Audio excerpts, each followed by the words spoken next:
नमस्कार, स्वागत है आपका पब्लिक इंडिया पर। मैं हूं नीलू व्यास। बिहार के चुनाव का नतीजा आया और ऑपोजिशन के बारे में, यानी कि जो विपक्षी दल है, वो उनके बारे में तो यही दिख रहा है रिजल्ट देखते हुए कि उनको धराशाही कर दिया गया है। क्या कांग्रेस, क्या आरजेडी, क्या महागठबंधन के पूरे महागठबंधन का ही अगर आप नतीजा देख ले तो विपक्ष का सफाया हो चुका है एक तरीके से। लेकिन सवाल ये उठता है कि जो वोट चोरी जिस तरीके से सबूत के साथ दिखाई जा रही है कि ये वोट चोरी हुई है, लेकिन किसी को कोई फर्क ही नहीं पड़ता। न चुनाव आयोग को फर्क पड़ रहा है, न केंद्र में बैठे सरकार को फर्क पड़ रहा है, क्योंकि सब चंगा है। कितनी भी गलतियां कर लो लेकिन जीतेंगे तो हम ही। यही एक एटीट्यूड जो सरकार का है, तो फिर क्या चुनाव कराने का कोई मतलब है? ऐसे चुनाव के क्या मायने हैं? अब अभी देखिए आप, आगे के राज्यों में चुनाव शुरू हो जाएंगे। पश्चिम बंगाल, ऑलरेडी मोदी जी कह चुके हैं कि बिहार से होती हुई गंगा पश्चिम बंगाल को जाती है, तो तैयारी तो उन्होंने पश्चिम बंगाल की कर ली है। उसके बाद तमिलनाडु, केरला, असम, उत्तर प्रदेश, सब राज्य एक सिलसिलेवार तरीके से चुनाव की लाइन में खड़े हैं। लेकिन विपक्ष को अब क्या करना चाहिए?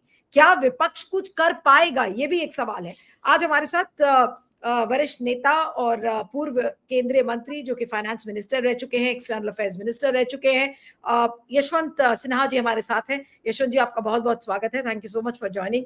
और सर, पहला सवाल है कि किसी के समझ में नहीं आ रहा है कि बिहार में हुआ क्या है। आपको क्या लगता है, ये नतीजा क्या है, क्या और ये पूरी राजनीति की दिशा को क्या बदलने वाला चुनाव है? देखिए, बिहार में जो नतीजे आए हैं ना, वो क्या दिखाते हैं? वो दिखाते हैं कि वेव ही नहीं था, एक बवंडर था, एक सुनामी था, जिसने ये जो एनडीए गठबंधन है उसके लिए इतनी सीटें उपलब्ध करा दी लोगों ने। अब सवाल यह है कि वो बवंडर जो था, वो जो सुनामी थी, वो इतनी खामोश थी कि किसी को पता ही नहीं चला। वेव भी होता तो हम कहते हैं कि साहब साइलेंट वेव था, लेकिन अगर मान लीजिए कि सुनामी है, आप 100 सीट लड़ते हैं, 101 सीट लड़ते हैं, उसमें आप 90-95 सीट जीतते हैं, तो ये क्या दिखाता है? ये दिखाता है ये है ना कि एक देयर वाज एक कंप्लीट स्टॉर्म। तो उस स्टॉर्म का पता क्यों नहीं चला? इतने सारे पत्रकार बिहार गए। बिहार के चुनाव की खासियत इस बार ये रही कि अकेला चुनाव बिहार में हो रहा था। पूरे देश की निगाहें बिहार पर टिकी हुई थी। पूरे देश से पत्रकार गए वहां पर, जाके हर इलाके में घर घर जाकर एक तरह से उन लोगों ने लोगों से बातचीत की। कहीं से ये खबर मुझे नहीं याद पड़ता है कि किसी ने दी कि साहब वहां तो बहुत भयंकर तूफान है एनडीए के पक्ष में। नहीं कहा। जो दृश्य देखने को मिला उसमें ये देखने को मिला कि महागठबंधन के लोगों के लिए बहुत उत्साह था। तेजस्वी जाते थे तो भारी भीड़ जमा होती थी। तो आखिर क्या हो गया कि ये सब जो था, जिसमें सब लोग बोल रहे थे एक्सेप्ट द एग्जिट पोल्स कि कांटे की टक्कर है, कांटे की टक्कर है, तो वो कांटे की टक्कर कहाँ गायब हो गई? स्पष्ट है कि जैसे कि बहुत सारे लोगों ने अब रिसर्च करके ये प्रूव करने की कोशिश की है, प्रूव किया भी है कि जो 60-65 लाख वोट बिहार में काटे गए, उनकी तुलना में जो जीत हुई है एनडीए के उम्मीदवारों की, उनकी तुलना में बहुत कम मार्जिन से हुई है। अब 15 लाख वोट काट दिए गए, 15 मान लीजिए कि 1 लाख वोट काट दिए गए किसी कॉन्स्टिट्यूंसी में, और वहां से कोई निकलता है 15,000 से, कोई निकलता है 1,000 से, तो क्या उसका माने है? माने बिल्कुल स्पष्ट है कि वोट की जो छटाई हुई उससे फायदा केवल एनडीए गठबंधन के लोगों को हुआ और वो जीत गए। अब दिक्कत हमारे साथ ये है नीलू जी कि जो रिसर्च इसमें होना चाहिए, जो जानकारी लेने की कोशिश होनी चाहिए, वो पत्र मीडिया के थ्रू होनी चाहिए। मीडिया तो गुणगान करने में लगा है कि वाह क्या कमाल हो गया, एनडीए ने क्या कमाल कर दिया, नीतीश और मोदी। मोदी और नीतीश का कमाल, मोदी और नीतीश का करिश्मा। बिल्कुल। अब सारे लोग इस बात को जानते हैं और एक बार फिर वो साबित हो गया कि नीतीश कुमार की तबीयत ठीक नहीं है। पहले भी बहुत सारे इस तरह के उदाहरण आए थे। अभी जब वो ओथ ले रहे थे, शपथ ग्रहण कर रहे थे, पता नहीं कितनी बार उन्होंने केंद्र में और बिहार में शपथ ग्रहण किया है, तो वो क्यों लड़खड़ा रहे थे? उनकी जुबान लड़खड़ा रही थी ना।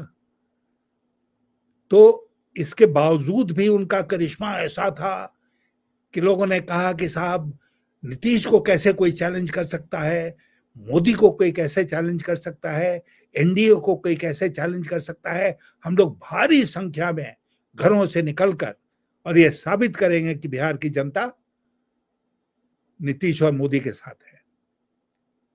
इसलिए बहुत ज्यादा संख्या में लोग निकले और जो नतीजा है वो हम सबके सामने है।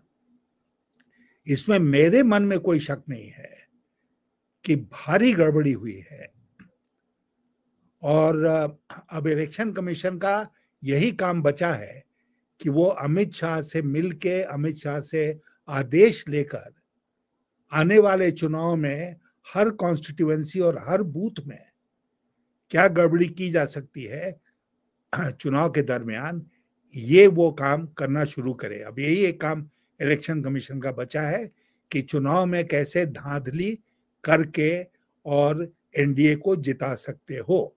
और इसलिए आपके माध्यम के, आपके कार्यक्रम के माध्यम से मैं कहना चाहूंगा कि ममता बनर्जी को बंगाल में बहुत सावधान रहने की जरूरत है, क्योंकि अगर जरा सी भी चूक हुई तो मुझे कोई आश्चर्य नहीं होगा अगर बंगाल में भी ये लोग भयंकर जीत दर्ज कर लेते हैं और उसके बाद सारी दुनिया जस्टिफाई करने में लग जाती है कि कैसे सब कुछ गड़बड़ था। आपने कहा यशवंत जी कि ममता बनर्जी को बहुत संभल कर रहने की जरूरत है।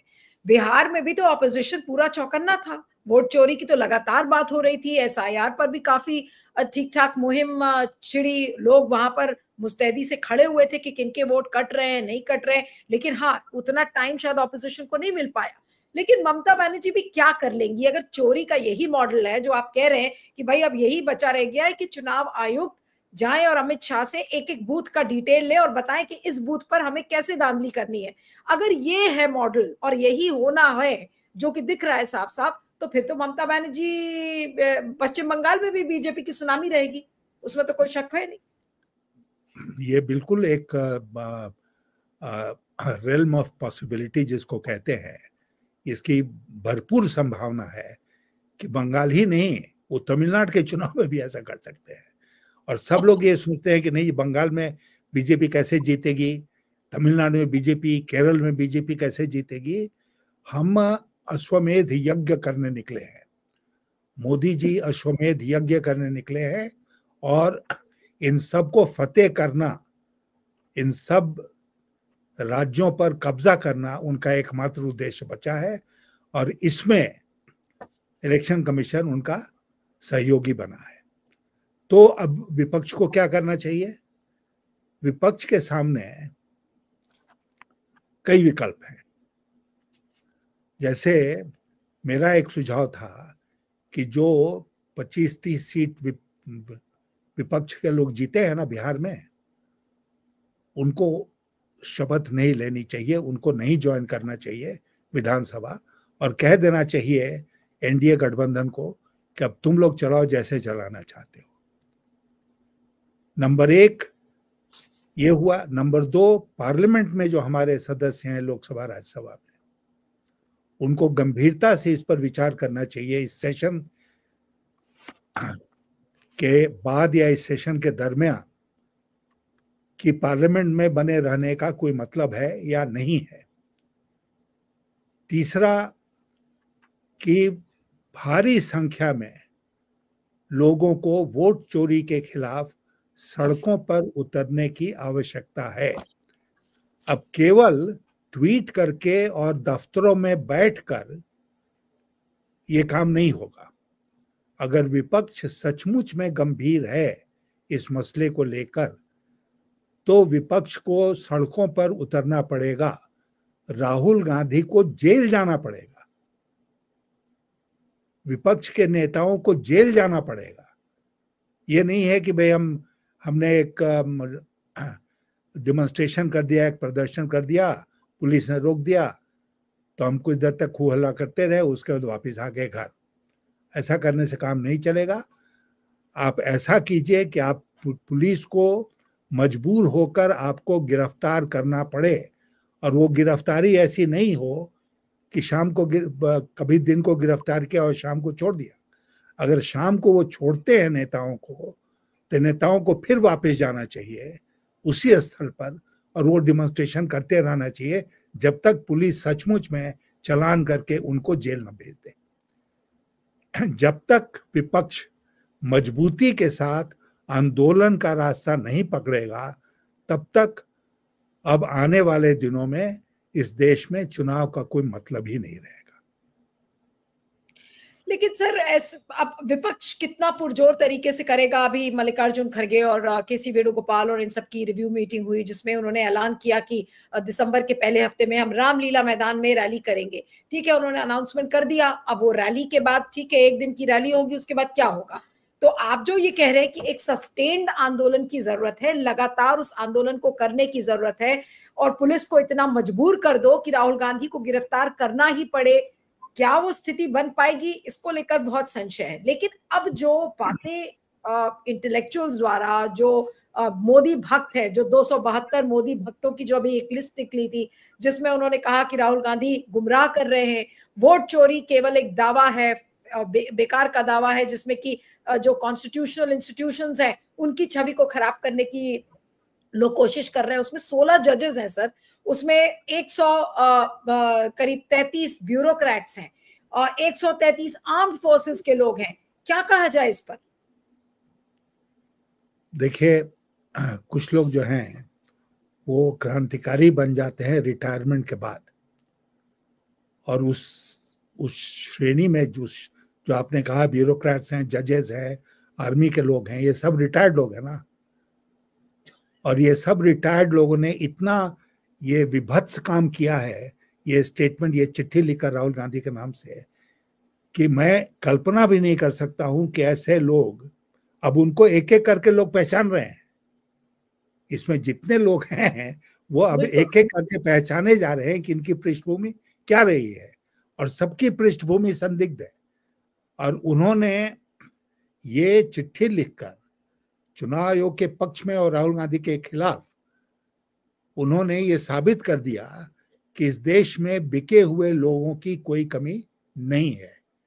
अपनी जमीर को, अपने आत्मा को बेचने में भारतीय किसी से पीछे नहीं है, और पढ़े लिखे समझदार लोग इस तरह का काम कर सकते हैं।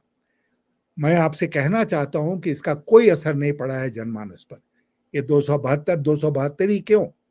272 इसलिए कि वो लोकसभा में मेजॉरिटी मार्क है। 300 लोगों ने क्यों नहीं किया? 250 लोगों ने क्यों नहीं किया? 272 ही क्यों? तो आप सोचिए कि ये सारी बातें जो हैं वो जुगाड़ की हुई हैं और जुमलेबाजी के अलावा कुछ नहीं। लेकिन सर अब रास्ता क्या है? ये जो राजनीति, जो आप बिल्कुल, आपने सही फ्रेज इस्तेमाल किया कि अब तो ऐसा लग रहा है कि मोदी जी अश्वमेध यज्ञ करने निकले हैं, सारे राज्यों को फतह कर लेंगे। तो क्या ऑपोजिशन के पास सिवाय इसके कि आंदोलन और चुनाव का बहिष्कार करे? अब आपने कहा कि संसद में रहने का भी कोई मतलब नहीं है, तो क्या करे वो एमपीज? क्या अपना इस्तीफा दे दे? क्या करे सारे एमपीज और एमएलए? गंभीरता से मैं तो ये कहूंगा कि गंभीरता से इन सब मुद्दों पर विचार करने की जरूरत है।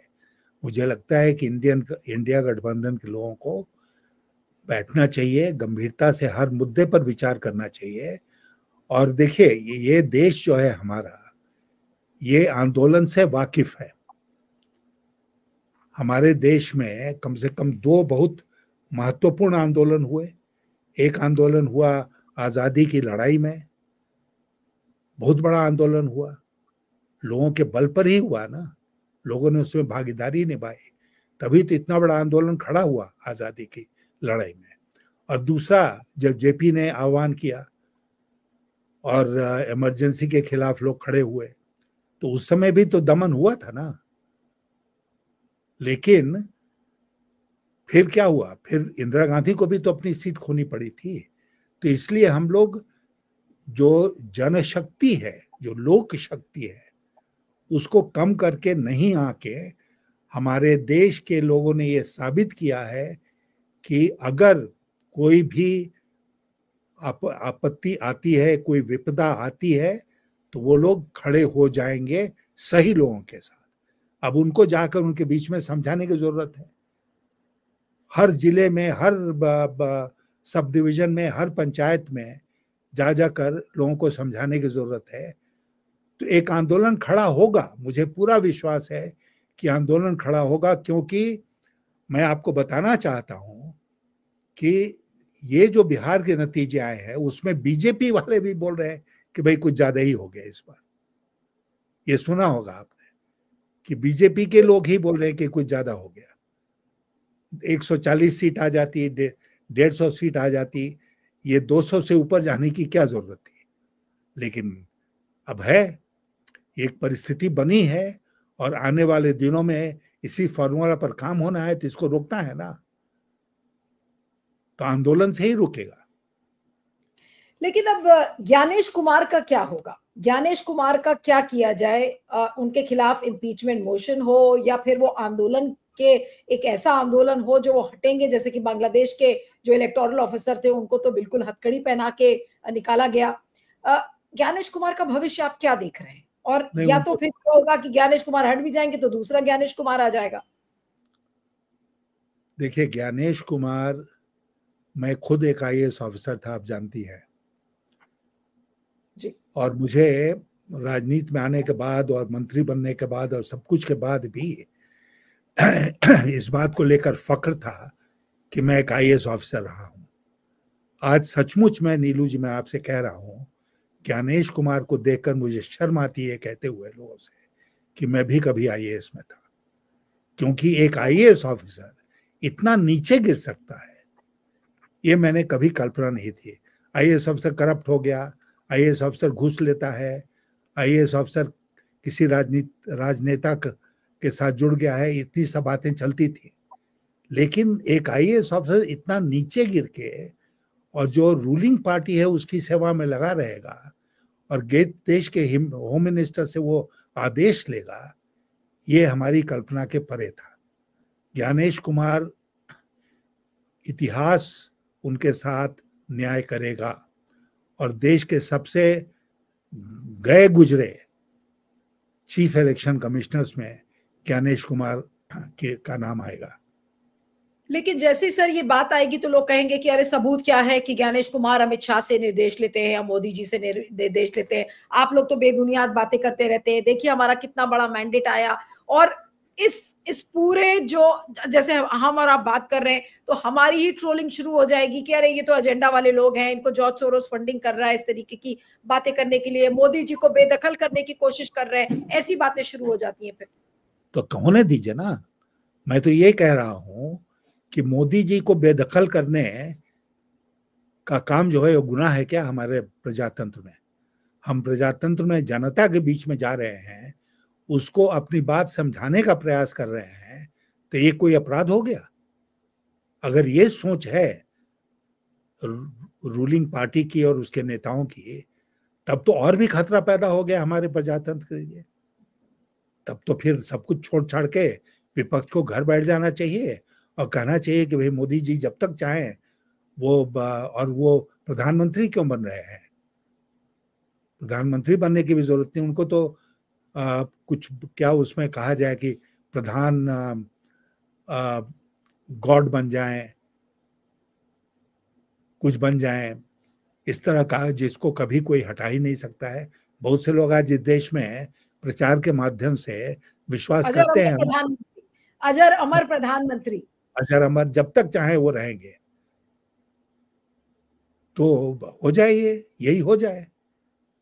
प्रजातंत्र की जो बात हम लोग करते हैं वो बेईमानी है, और काफी कुछ साबित हो रहा है कि बेईमानी है, हो गया है हमारे देश में आज के दिन।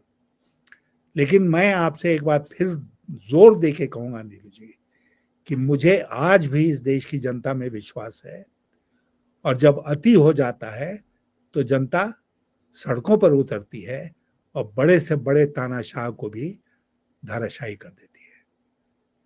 लेकिन आपको लगता है कि जो बिहार का चुनाव था, इतने 11 साल से तो हम देख ही रहे हैं कि मोदी जी और अमित शाह का जो अत्याचार चल रहा है और किस तरीके से इंस्टीट्यूशंस को खत्म किया जा रहा है, लेकिन क्या बिहार चुनाव में वाकई में मोदी और शाह ने ऐसी अति की है कि अब इनकी दुर्गति यहां से तय है? बिल्कुल, मैं मानता हूं कि दुर्गति तय है। और देखिए, इलेक्शन कमीशन, एक बात और मैं आपसे कह दूं, इलेक्शन कमीशन जो है वो किसके माध्यम से काम करता है? राज्य सरकारों के माध्यम से। कौन लोग इलेक्शन कमीशन के बिहाफ पर काम करते हैं? जो राज्यों में पदस्थापित पदाधिकारी हैं, वही तो काम करते हैं ना।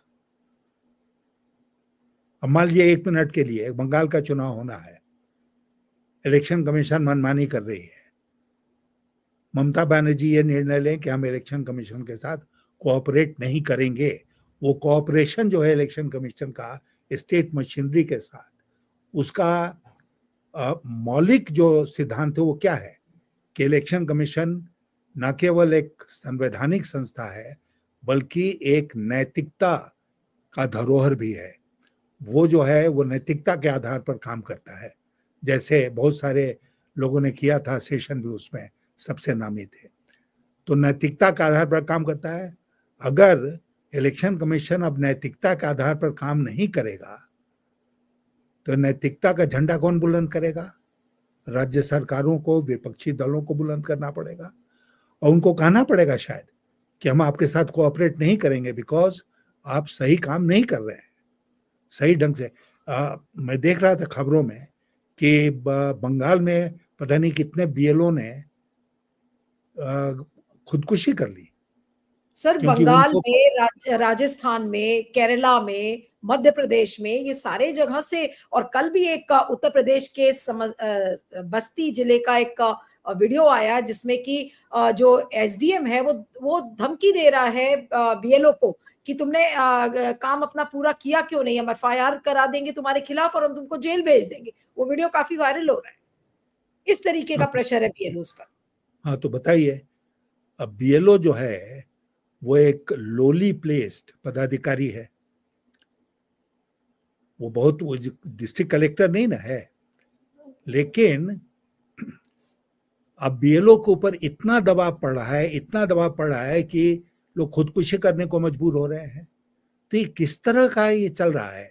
और जब इलेक्टोरल रोल का रिवीजन होता है तो मरे लोगों को छांट दीजिए, कोई उस पर क्या एतराज करेगा।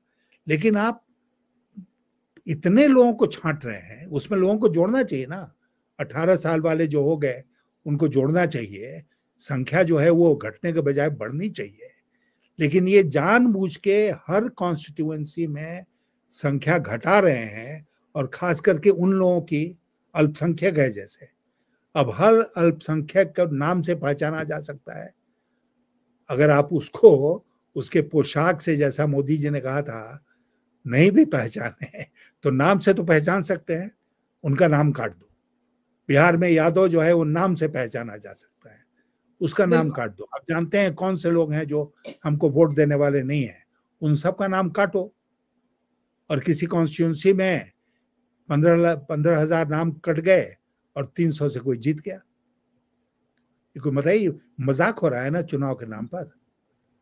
और पूरी तरह से ज्ञानेश कुमार और बाकी जो 2 चुनाव आयुक्त हैं उनकी मिली भगत से ये हो रहा है। ये शर्म की बात है। बिल्कुल। सर, विंटर सेशन शुरू हो रहा है, शीतकालीन सत्र संसद का शुरू हो जाएगा 1 दिसंबर से। आपको क्या लगता है कि विपक्ष का पहले दिन से ही क्या रवैया होना चाहिए? और ये जो फालतू की जो ये all party meeting Modi ji बुलाते हैं जिसका कोई मतलब नहीं है, हर सत्र के 1 दिन पहले स्पीकर बुला लेता है ऑल पार्टी मीटिंग, क्या मतलब है ऐसी मीटिंग्स का? और अब विपक्ष को क्या करना चाहिए अगर एक्शन मोड में वाकई में विपक्ष को आना है तो? कोई मतलब नहीं है, इसमें कोई मतलब नहीं है। मैं आपको याद दिलाऊं कि यही भारतीय जनता पार्टी है। मैं भी उस समय इसका सदस्य था, लोकसभा में था। हम लोगों ने शायद 2011 में पूरा जो विंटर सेशन था उसको नहीं चलने दिया था, रोज बाधित करते थे, पूरा वॉश आउट हो गया था होल सेशन, बिल्कुल बिल्कुल रोज बाधित करते थे कि नहीं चलने देंगे। तो ये बीजेपी का रिकॉर्ड है, प्रेसिडेंट है। आप क्यों चलने देंगे पार्लियामेंट का सेशन कि वो लोग धांधली पार्लियामेंट में भी करें? और ये मैं इसके पक्ष में नहीं हूं कि आप वॉकआउट कर जाइए, आपको वहां पर प्रोसीडिंग्स को डिस्टर्ब करना पड़ेगा इस तरह कि कोई सरकारी कामकाज नहीं हो। जब प्रजातंत्र का यही हाल है, हमारे देश में प्रजातंत्र का कोई मतलब ही नहीं रह गया, तो फिर पार्लियामेंट चले ना चले इसका क्या मतलब? नहीं, तो जैसे ही विपक्ष ये करेगा, गोदी मीडिया चलाने लगेगा कि ये देखिए अराजकता के तत्व हैं, संसद को चलने नहीं देते, संसद की गरिमा ध्वस्त करने में लगे हुए हैं, यही सब गोदी मीडिया चलाएगा। फिर गोदी मीडिया चलाएगा तो गोदी मीडिया को कहना पड़ेगा, जो प्रवक्ता इनके जाएंगे, कि हम लोगों ने, बीजेपी ने एक पूरा सेशन जो था विंटर सेशन उसको वॉश आउट करा दिया था, वही बीजेपी है। दूसरी बात कि गोदी मीडिया जो है उसको क्यों नहीं, काहे के लिए गोदी मीडिया के पास जाते हैं लोग? उनको भी खुला छोड़ दीजिए, वो अपना पैरेलल संसद चलाएं, गोदी प्रवक्ताओं को बुलाएं और जो करना है करें। हाँ, कोई मतलब नहीं है गोदी मीडिया को समर्थन देने का। और मैं समझता हूं कि बीजेपी को एक तरफ, जहां बीजेपी एनडीए को डिसिप्लिन करना है, वहीं एक बड़ी चुनौती है कि हम लोगों को गोदी मीडिया को भी डिसिप्लिन करना है। बिल्कुल। लेकिन आपने जो कहा कि आपने एक ट्वीट भी लिखा था बिहार के चुनाव के बाद कि अब चुनाव का बहिष्कार करना चाहिए, तो बहिष्कार करे विपक्ष या फिर ऑन मास रेजिग्नेशन दे? वो भी कई बार इस चीज का डिस्कशन आता है, आपके हिसाब से बेहतर क्या है? मुझे ये लगता है कि अब जैसे कि बंगाल का चुनाव आ रहा है, अब बंगाल में कुछ व्यक्तिगत रूप से मैं जानकारी रखता हूं कि ममता बनर्जी को हराना बहुत मुश्किल है, और जब तक भारी धांधली नहीं की जाएगी तब तक ममता बनर्जी को बंगाल में आप नहीं हरा सकते हैं। Mamata Banerjee is not a Tejashwi Yadav कि आपने उनको हरा दिया और लोगों ने कहा कि भाई कांटे का टक्कर था, लोगों ने एनडीए को प्रेफर किया। तो ये जो है, वहां पर सारे लोगों को और खास करके टीएमसी को बहुत चौकन्ना रहने की जरूरत है अभी से, कि जो वोटर लिस्ट का एसआईआर हो रहा है उसमें धांधली नहीं हो, और अगर उसमें मनमानी होती है तो फिर ममता बनर्जी को भी सोचना पड़ेगा कि इस चुनाव को लड़ने में कोई फायदा है या नहीं है। वो स्टेज अभी नहीं आया है। ये है यशवंत जी, मजे की बात ये है कि पश्चिम बंगाल में भी शुवेंदु अधिकारी ने, आई थिंक 1 या 2 हफ्ते पहले की बात है, कि उन्होंने तो वहां पर एक बंडल उन्होंने दिखाया और कहा कि ये देखिए किस तरीके से वहां पर लोग बीजेपी के वोटर्स को के नाम काटे जा रहे हैं। शुवेंदु अधिकारी वहां पर खड़े हो गए थे कि ये देखिए फेक वोटर्स को लाया जा रहा है, ममता बनर्जी फेक वोटर्स को ला रही हैं, फिर क्या करेंगी? नहीं करने दीजिए ना, शुवेंदु अधिकारी तो एक से एक गैर जिम्मेदाराना बयान देते रहते हैं, उसको इतने गंभीरता से लेने की कोई जरूरत नहीं है। ममता बनर्जी को सावधान रहना है जब एसआईआर बंगाल में चल रहा है, और अगर उनको लगता है कि एसआईआर बिल्कुल गलत ढंग से हुआ है जैसे बिहार में हुआ था, और इस पर जो चुनाव होगा वो फर्जी चुनाव होगा, तो फिर उनको फैसला करना चाहिए कि चुनाव लड़ने में कोई मतलब है चुनाव लड़ने का या नहीं है। बिल्कुल बिल्कुल। चलिए, तो देखते हैं विपक्ष क्या करता है, और संसद का सत्र, जो शीतकालीन सत्र है, वो तो 1 दिसंबर से शुरू होने वाला है, और जो आपके सजेशंस है मैं उम्मीद करती हूँ कि विपक्ष उसको सीरियसली ले, उस पर गंभीरता से सोचे। आपका बहुत बहुत शुक्रिया Yashwant ji, thank you so much for joining. मैं एक बात और आपसे कह देना चाहता हूँ जाते जाते, तो ये है कि ये जो संसद का सत्र हो रहा है, ये मात्र 15 दिन इसका वर्किंग डे है, 15 दिन। तो संसद की गरिमा को गिराने का काम कौन कर रहा है? सरकार कर रही है ना। बिल्कुल बिल्कुल बिल्कुल, नहीं सही कहा आपने। अब देखते हैं कि विंटर सेशन में क्या कुछ विपक्ष कर पाता है। आपका बहुत बहुत शुक्रिया Yashwant ji, thank you so much for joining.